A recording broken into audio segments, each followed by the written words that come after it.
What if the one thing you're chasing, happiness, is the very thing keeping you from it? We're told to pursue it like it's a finish line, but what if that race is rigged? Today, we're diving into why chasing happiness might be stealing your joy, and how to find something deeper instead. This isn't about giving up on feeling good, it's about rethinking what good really means. Through stories, ideas, and a few hard truths, we'll explore why the happiness trap is so seductive and how to break free. Stick around for a challenge that could shift how you live. We've all said it, I'll be happy when I get that job, that car, that relationship, but here's the kicker, when you get there, the goalpost moves. Psychologists call this the hedonic treadmill. You run, but you're still in the same place. Why? Because happiness isn't a destination, it's a mirage. Take Emma, a 28-year-old who chased promotions to feel happy. She got the corner office, but the thrill faded in weeks. She felt emptier than before. Why? She tied her joy to a moment, not a way of being. Her story shows how we fall for the trap. Our brains are wired to want more. Dopamine spikes when we anticipate rewards, not when we get them. That's why the chase feels exciting, but the win feels flat. The happiness trap isn't your fault, it's biology. Ever notice how happiness slips away when you scroll social media? You see perfect lives, and suddenly your own feels lacking. Comparison kills joy. Studies show it triggers envy, not inspiration. The more you chase others' highlight reels, the less you value your own story. Ryan, a 35-year-old teacher, spent years chasing his friend's perfect life, big house, fancy vacations. When he finally got a similar lifestyle, he felt hollow. Why? He was chasing someone else's happiness, not his own. His story begs the question, whose life are you living?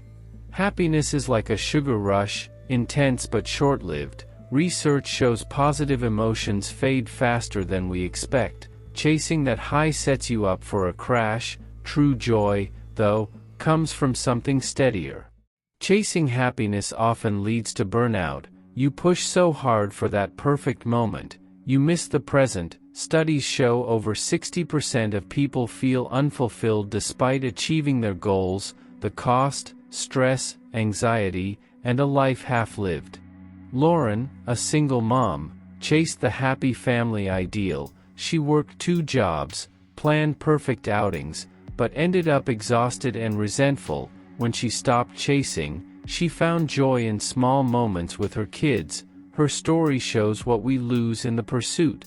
When you're fixated on future happiness, you miss what's in front of you. Mindfulness research suggests living in the present reduces stress by 30%. The chase blinds us to the joy already here. Happiness is a moment. Joy is a state. Joy comes from meaning, connection, and presence, not chasing highs. Think of it like a river, steady, flowing, not a fleeting spark. Ancient philosophers like Aristotle called this eudaimonia, a life well lived. Jack, a retiree, felt lost after leaving his job. He started volunteering at a local shelter, not for happiness, but for purpose. Over time, he found joy in small acts of kindness. His story shows joy grows from giving, not getting. You don't find joy, you build it. Small habits, like gratitude journaling, savoring a meal, or connecting with a friend, rewire your brain for meaning. Studies show gratitude boosts well-being by 25%. Start small, and joy follows.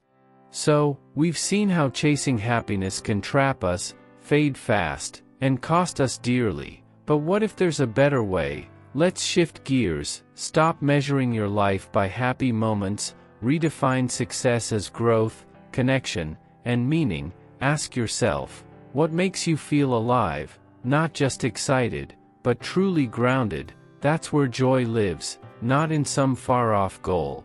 Here's your challenge. For 1 week, stop chasing happiness. Instead, do one thing daily that feels meaningful. Write a gratitude list, call a friend, or sit quietly in nature. Track how it feels. you might be surprised what shifts.